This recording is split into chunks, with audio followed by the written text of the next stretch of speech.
Mukunda jewellery Hanamkonda ప్రారంభోత్సవ offer flat 20% VA December 14 నుండి 22 వరకు. హాయ్ హలో నమస్తే, welcome back to iDream media. ఈరోజు మనతో ఉన్నారు సర్టిఫైడ్ ఫైనాన్షియల్ ప్లానర్ అయిన రామచంద్రమూర్తి గారు.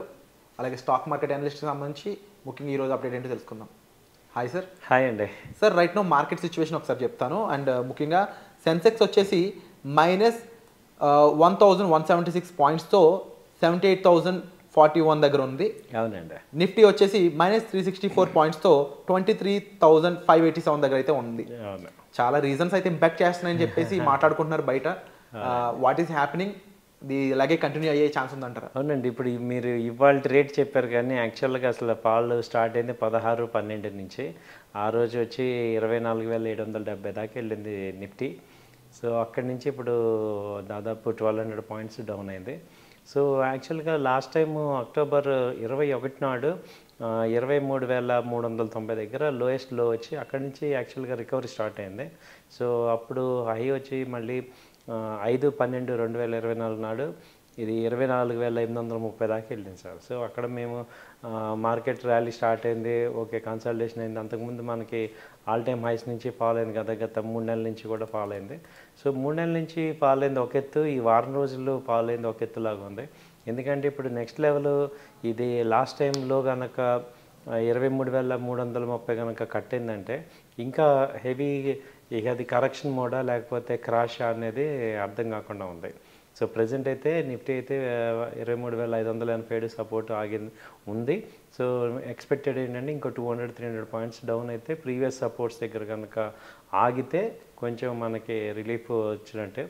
అయితే ఈలోపు డిసెంబర్ ఎండ్ కూడా దగ్గరలో ఉంది కాబట్టి, ఎక్స్పైరీ కూడా నెక్స్ట్ వీక్ ఉంది కాబట్టి జనరల్గా ఏమవుతున్నాయంటే ఇది క్రిస్మస్ అని అనుకుంటున్నాం. సో ఇప్పుడు మన ఇండియన్ మార్కెట్స్కి జనరల్గా జనవరి నుంచి బడ్జెట్ ర్యాలీ ఇవన్నీ స్టార్ట్ అవుతాయి కాబట్టి ఇది ఒకటి బై అండ్ డిప్స్ లాగా ఛాన్సెస్ కనబడుతున్నాయి. ఎందుకంటే ఇప్పుడు ఈ మంత్ ఎండ్కి ఇంకా 4-5 రోజులే యాక్టివ్ డేస్ ఉన్నాయి కాబట్టి, ఎటు 25th క్రిస్మస్ అలా ఉంది, సెలవు హాలిడేస్ అలా ఉన్నాయి. సో ఏంటి రీజన్స్ ఎందుకు ఇలా అవుతున్నాయి అని ఆలోచిస్తుంటే జనరల్గా చాలా రీజన్స్ చెప్తున్నారు కానీ మాకు అనిపిస్తుంది ఏంటంటే ఎక్కువ వాల్యూమ్ లేకపోవటం వల్ల కూడా విపరీతంగా అప్ అండ్ డౌన్స్ అవుతుంటాయి. జనరల్గా ఈ FIS, DIS ఎక్కువ పార్టిసిపేట్ చేయరు లాస్ట్ 10 days. దాంతో ఏమవుతుందంటే వాల్యూమ్స్ ఉండవు కాబట్టి up and downs one side అయిపోతాయి.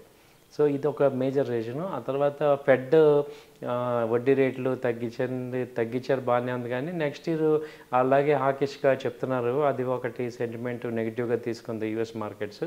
అలాగే అక్కడ ఈ డాలర్ ఇండెక్స్ ఒకటి విపరీతంగా పెరగటం, బాండ్స్ రేట్లు బాగా పెరగటం వల్ల ఈ అవుట్ సైడ్ మనీ అంతా యూఎస్కి వెళ్తుంది.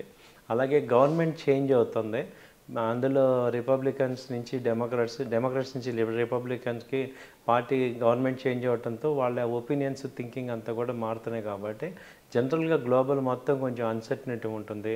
ఈ యూఎస్లో కొంచెం స్టెబిలిటీ వచ్చేదాకా అన్ని మార్కెట్స్ కూడా ఎఫెక్ట్ అవుతున్నాయి. మన ఒక ఇండియానే కాదు, అటు యూఎస్ ఏషియన్ మార్కెట్స్ కానీ అటు ఇది యూరోప్ మార్కెట్స్ కూడా ఇలాగే ఒక రకంగా ఉంటుంది కదా. ఎందుకంటే 4 years యూఎస్ ఒక సిస్టంలో వెళ్ళిన వాళ్ళు ఇప్పుడు ఇంకొక ట్రంప్ ఆల్రెడీ మనం చూస్తే ఆయన యొక్క పాలసీ ఏంటనేది. సో అలాంటి యాక్టివ్గా ఉంటారు కాబట్టి ఆయనవి అడ్జస్ట్ అవ్వటానికి కొంచెం టైం తీసుకుంటుంది వరల్డ్ అంతా కూడా. అది కాకుండా ఇంకా మళ్ళీ వార్స్ అలాగే కంటిన్యూ అవుతున్నాయి.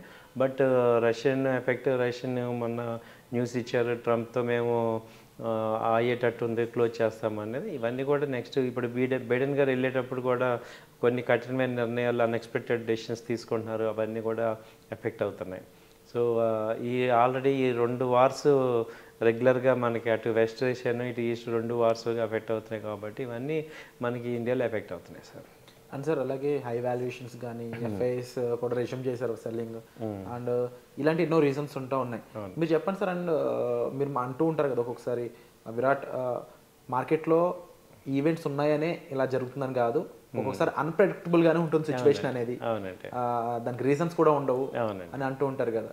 సో ఎలా అంటే మీరు చేసే రీసెర్చ్ అనాలిసిస్ ఎక్కువ మంది చేయలేరు, మీకు ఎలా అనిపిస్తుంటుంది? ఇవి ముందు ప్రిడిక్ట్ చేస్తున్నప్పుడు మీకు ఎలా ఫీలింగ్ ఉంటుంది? అంటే ఒకటి సార్, ఇది షార్ట్ టర్మ్ పాయింట్ ఆఫ్ వ్యూలో మనం ఎఫెక్ట్ ట్రేడర్స్కి ట్రేడర్స్ కూడా డైరెక్షన్ తెలిస్తే ఎఫెక్ట్ ఉండదు, ఇన్వెస్టర్స్కి ఎటు ఎఫెక్ట్ ఉండదు. ఎందుకంటే లాంగ్ టర్మ్ పాయింట్ ఆఫ్ వ్యూలో చూసుకుంటే ఇట్ ఈస్ నెగ్లిజిబుల్. సో బాగా ఎఫెక్ట్ అయ్యేది ఎవరంటే అటు ట్రేడర్స్ కాకుండా ఇటు ఇన్వెస్టర్స్ కాకుండా మీడియంగా ఉంటారు చూడండి, వాళ్ళు ఎఫెక్ట్ అవుతారు. తర్వాత ఆప్షన్స్ చేసేవాళ్ళు, ఫ్యూచర్స్ చేసేవాళ్ళు, ఇండెక్స్ డైలీ ఆప్షన్ చేసే వాళ్ళు ఎఫెక్ట్ అవుతారు. సో వాళ్ళందరికీ మేము రెగ్యులర్ చెప్పేది ఆ నాలెడ్జ్ పెంచుకోవటం వల్లే మనం ఇందులో మార్కెట్లో సస్టైన్ అవుతాం. సో వాళ్ళని ఏంటంటే ఇది ఒక పెద్ద సముద్రం, ఇది ఏం లేకుండానే తుఫాన్లు ఇవన్నీ వస్తూ ఉంటాయి. కాబట్టి స్టాక్ మార్కెట్ అనేది అన్సర్టనిటీ దీన్ని మనం యాక్సెప్ట్ చేసి దీన్ని ఎలా డీల్ చేయాలనేది మనం నేర్చుకోవాలి. ఇప్పుడు ఇవాళ ట్రంప్ ఎఫెక్ట్ అవ్వచ్చు, రేపు ఇంకోటి అవ్వచ్చు, ఎల్లుండి ఇంకోటి అవ్వచ్చు, ఏదో ఒకటి జరుగుతూనే ఉంటాయి. ఎవ్రీ మంత్ మినిమం 3 days ఇలాంటి రోజులు ఉంటాయి సార్. అలాగే 1 year చూసుకుంటే మేము చూసిన 1 yearలో కనీసం ఒక 20 రోజులు ఇలాంటి బ్లాక్ డేస్ ఉంటాయి.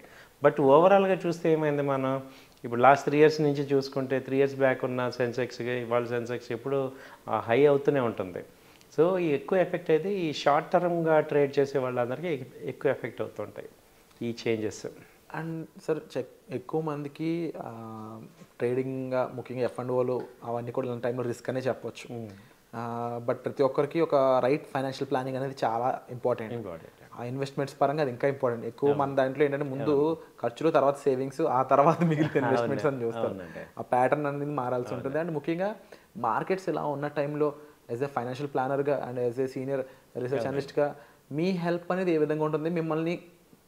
మిమ్మల్ని రీచ్ అవుట్ అవ్వడం ద్వారా what are the differences?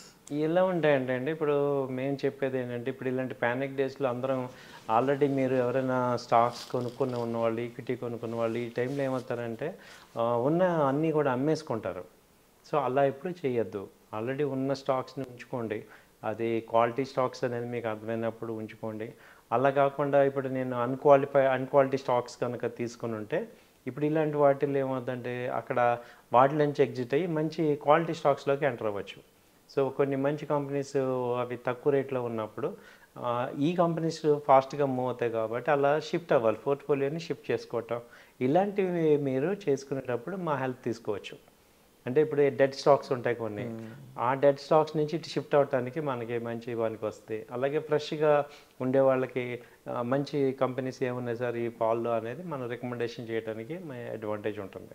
So ఏదైనా ఏంటంటే మనం ఈ మార్కెట్లో ఒక మెంటర్షిప్ లాగా ఉన్న వాళ్ళ దగ్గర నుంచి మీరు అడ్వైస్ తీసుకోవటం ద్వారా మీరు ఇలాంటి మిస్టేక్స్ జరగకుండా ఫాస్ట్గా గ్రో అవుతాం. ఇది మన అడ్వాంటేజ్. అండ్ తప్పకుండా స్టాక్ మార్కెట్లో మనీ ఎర్న్ చేయడం కంటే ముందు నష్టపోకుండా ఉండడం ఎలాగో అనేది తెలుసుకోవడం చాలా ఇంపార్టెంట్. అలా తెలుసుకోవాలనుకుంటే ఒక సీనియర్ ప్రొఫెషనల్ ద్వారానే మీకు అది పాసిబిలిటీ ఉంటుంది. సో అలాంటి విషయాల్లో రామచంద్రమూర్తి గారికి ఎంతో ఎక్స్పీరియన్స్ ఉంది.